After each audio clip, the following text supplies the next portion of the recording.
Tuan. Kita sama Netra bertemu lagi sini Zaza. Kali Zaza bersama restoran Net Okey. Okey.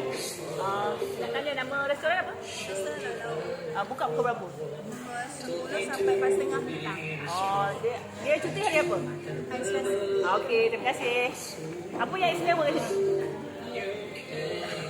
Macam-macam lah istimewa. Macam-macam. Okey. Okay. Zaza berada di restoran lauk-lauk. Lauk-lauk ni macam-macam lauk ada.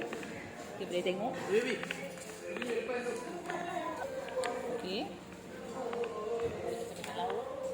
Sesuai dengan nama kedainya.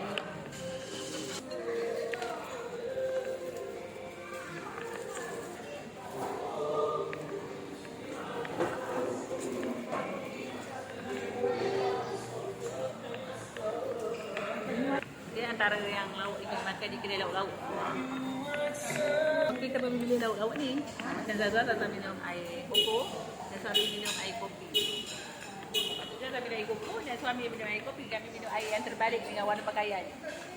Okeylah. Kepada anda semua bolehlah cuba datang di restoran lauk-lauk untuk merasa berbagai-bagai jenis lauk ada di sana. Tapi cakap lama sebab takut copyright. Waktu sekarang ni tak ada copyright sangat, boleh cakap sekejap sikit. Okeylah. Biasanya jangan lupa subscribe, like, share, komen YouTube kami dah 1.45k. Alhamdulillah. Okeylah, kita jumpa di video selanjutnya. Jangan lupa subscribe, like, share, komen YouTube kami. Dadah. Wassalamualaikum.